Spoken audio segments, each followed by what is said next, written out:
Salam sepak bola, teman-teman netizen atau warganet yang saya hormati semuanya. Welcome back ke konten terbaru dari channel YouTube Triple B. Dan di konten terbaru hari ini sudah jelas dan pasti, saya ingin memberikan analisa dari pertandingan besar di English Premier League antara Liverpool versus Arsenal yang berakhir dengan hasil imbang 2-2. Dengan hasil akhir ini untuk sementara Arsenal masih berada di peringkat nomor 1 dan selisih poin mereka dengan Manchester City yang berada di peringkat nomor 2 adalah 6 poin.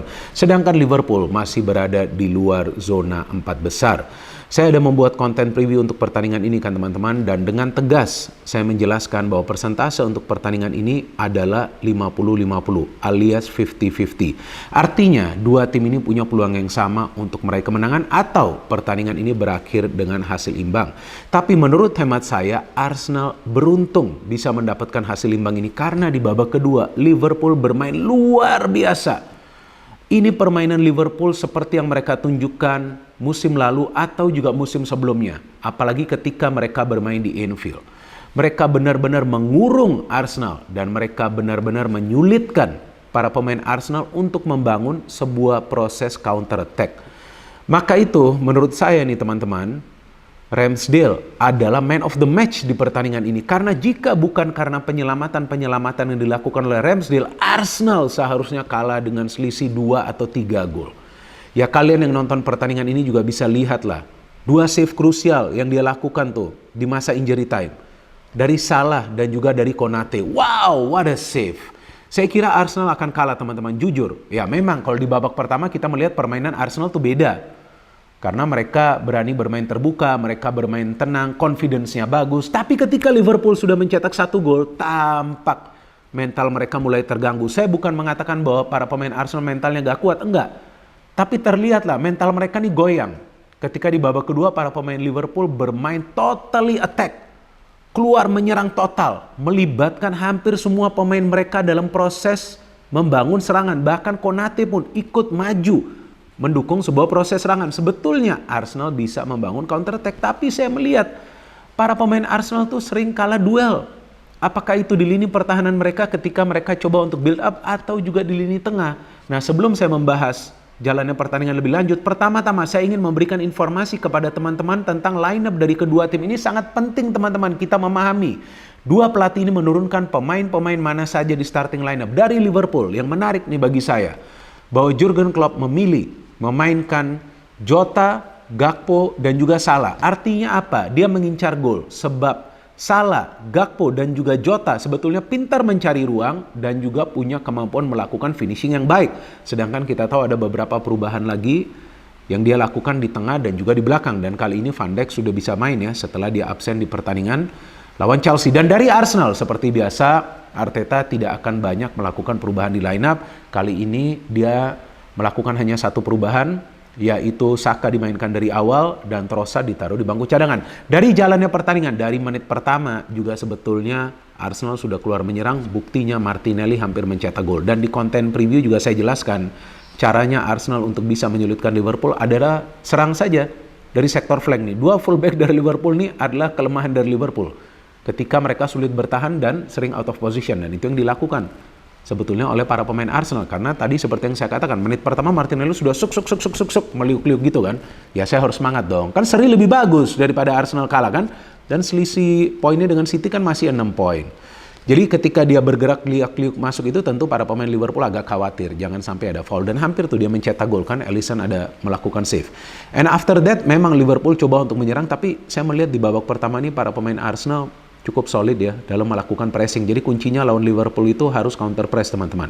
Karena Liverpool kan biasa bermain mengandalkan garis pertahanan yang tinggi. Tapi kalau gak bisa counter press, ya udah siap-siap saja menerima kekalahan. Dan di babak pertama para pemain Arsenal tuh counter pressnya bagus. Nah buktinya ketika gol tuh ada counter press yang dilakukan di pertahanan. Kemudian bola dibawa ke tengah, ada Odegaard dan Saka bertukaran passing. Kemudian Odegaard sebetulnya coba untuk memberikan passing kepada Saka, tapi terkena Van Dijk. Di sana ada Martinelli. What a finish. Ini finishing yang penting perlu dilakukan oleh Martinelli. Setelah unggul 0-1 baru menit ke-8. Nah saya sebetulnya sih belum yakin Arsenal akan meraih kemenangan apalagi hasil seri karena baru menit ke-8. Masih panjang nih jalannya pertandingan. Jadi ya bagi Arsenal mereka harus fokus pada permainan mereka. Apa permainan mereka? Yaitu bertahan secara solid di pertahanan dan juga pressing di tengah, kemudian cepat membangun sebuah serangan. Nah itu yang berkali-kali mereka lakukan. sehingga mereka bisa kembali menciptakan peluang dari Zinchenko dan juga dari Jesus. Sebelum akhirnya Jesus bisa mencetak gol, tapi saya ingat tuh sebelum Jesus mencetak gol, ada peluang tuh sebetulnya dari Robertson. Jadi para pemain Liverpool ini paham ketika mereka sebetulnya tuh di babak pertama kalah pressing di tengah, mereka lebih banyak memberikan umpan-umpan terobosan. Tuh Robertson hampir aja mencetak gol, kalau nggak salah di menit ke-21 atau 22. Tapi melenceng. Setelah itu, nah kita lihat deh permainan tik-tak dari Arsenal kan, one touch passing. Ketika itu saya ingat tuh ada permainan yang cepat dibangun oleh Partey di tengah, kemudian bola akhirnya nyampe ke Martinelli. Martinelli seperti biasa kotak-katik, dan saya melihat di sana Trent out of position sehingga Konate coba untuk menutup Martinelli, tapi ketika Konate tutup Martinelli, nah di tengah kekurangan orang. Sehingga Martinelli juga pintar memberikan crossing kepada Jesus. Jesus bisa melakukan finishing. Robertson sedikit terlambat untuk mengganggu Jesus melakukan sundulan. 0-2, saya masih belum yakin Arsenal akan meraih kemenangan, apalagi mendapatkan poin. Masih lama, teman-teman, jalannya pertandingan. This is Anfield, my friends. Ya, kalau bagi Real Madrid, Anfield ini sudah menjadi tempat latihan. Tapi kan bukan bagi Arsenal. Nah, ini gak gampang tentunya lawan Liverpool. Jadi jangan sampai Liverpool mencetak 1 gol dulu. Dan Liverpool terus berupaya untuk mencetak, 1 gol dulu nih kita cetak.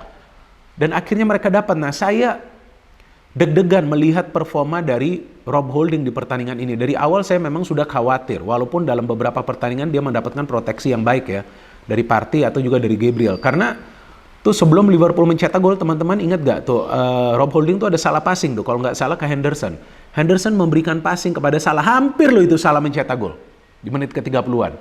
Dan kemudian proses gol dari Liverpool ini juga adalah proses gol yang cantik, melibatkan beberapa pemain untuk membangun sebuah proses serangan. Jadi ketika ada sebuah proses serangan itu bisa dibangun, kita melihat ada crossing yang masuk dari flank. Nah itu sebetulnya tuh hampir saja tuh si Jota ya atau Henderson ya, kalau nggak salah tuh yang shooting, tapi kemudian bola mengarah ke Salah. Gabriel sedikit terlambat itu untuk bisa menghalau bola dari Salah, dan Salah bisa membuat skor menjadi 1-2. 2-1 ya, karena ini kan mainnya di Liverpool. 1-2, sorry saya jadi lupa karena kurang tidur nih ya, belum ngopi juga. 1-2. Kemudian setelah skornya 1-2, nah itu sebenarnya Liverpool hampir mencetak gol lagi loh dari Henderson loh. Shooting dari luar kotak penalti. Artinya apa? Itu 1 gol itu yang memberikan semangat kepada para pemain Liverpool. Jadi para pemain Arsenal tampaknya agak panik ketika Liverpool tuh ternyata bisa memperkecil ketertinggalan mereka. Nah turun minum, saya berharap di babak kedua ini para pemain Arsenal bermain tetap dengan konsep yang sama seperti di babak pertama. Jangan bertahan, karena nih sekarang selisihnya hanya 1 gol. Ternyata yang mereka main itu bertahan, nunggu di tengah, coba untuk bangun counter. Ya itu yang memberikan ruang kepada para pemain Liverpool, sehingga lebih banyak pemain mereka yang terlibat dalam proses membangun serangan. Dan akhirnya yang saya khawatirkan tuh, Rob Holding, memang sih dia gak ada niat melanggar si Jota, tapi kan gak boleh panik ketika terjadi scrimmage. Itu tampak dia panik, sehingga kakinya terkena Jota, penalti bagi Liverpool. Dan saya terus terang gak nyangka Salah akan miss. Sebelumnya juga dia miss lawan Bournemouth, dan ketika Salah miss bukan membuat para pemain Liverpool down, justru mainnya lebih gila lagi para pemain Liverpool. Trent, Robertson, apalagi tuh ketika Klopp memainkan Nunes, wah lebih berbahaya lagi nih Nunes nih saya melihat, karena Nunes ini kan ya secara fisik kan lebih kuat lagi ya. Kemudian saya melihat ada tactical switch yang dilakukan oleh Jurgen Klopp ketika dia menarik keluar Fabinho yang telah mendapatkan kartu kuning karena melanggar Saka. Dan Arsenal memang mainnya cuma counter, tapi mereka gak bisa counter karena kehilangan bola terus di tengah, kalah duel terus.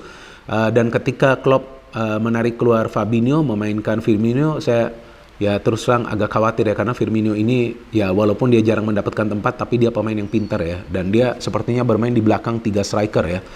Jadi ya Liverpool total punya 4 penyerang, dan kemudian direspon oleh Arteta dengan memainkan Kiwior, menarik keluar Odegaard. Odegaard hanya mendapatkan 1 peluang di pertandingan ini. Di babak kedua yang dia shooting, tendangannya masih bisa di-save oleh Alisson, tapi selain itu dia tidak bisa memberikan banyak key passes.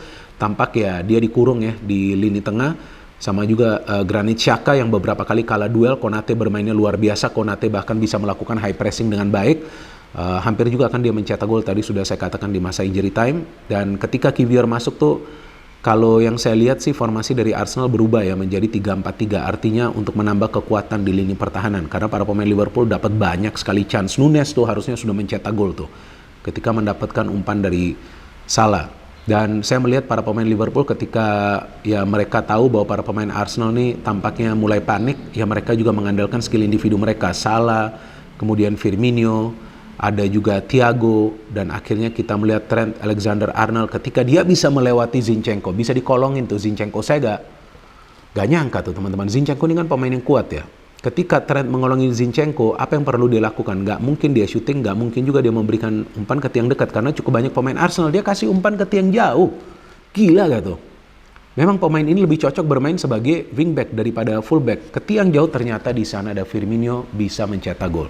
Sudah 2-2. Saya masih gak yakin Arsenal ini bisa mendapatkan hasil draw karena Liverpool sudah punya momentum. Tapi bagusnya Ramsdale bisa melakukan 2 saves yang krusial di masa injury time tersebut, seperti yang tadi saya katakan dari Salah dan juga dari Konate. Maka itu ya sekarang sebetulnya sudah waktunya juga bagi Gareth Southgate memberikan peluang kepada Ramsdale sebagai penjaga gawang nomor 1 di tim nasional Inggris. Apa yang bisa kita pelajarin dari hasil imbang ini teman-teman? Bahwa Liverpool jika mereka bisa melakukan pressing dan blocking di tengah dan suplai bola yang rapi ke lini depan, maka mereka tentu akan bisa lebih banyak mendapatkan hasil akhir yang positif. Dari Arsenal tampak jelas mereka kehilangan Saliba dan mereka begitu mudah panik sehingga mereka tidak bisa mengatasi pressure dari para pemain Liverpool. Tapi paling tidak Arsenal bisa mendapatkan hasil draw daripada Manchester United yang kalah 7-0, daripada Manchester City yang kalah 1-0 di Anfield. So Arsenal masih punya peluang teman-teman untuk menjadi juara. Kita tunggu saja perjuangan dari Arsenal dan tentunya perjuangan dari Liverpool agar mereka bisa menyelesaikan musim kompetisi ini berada di zona 4 besar supaya bisa bermain di Champions League musim depan. No hate, no politics, only football. Salam sepak bola.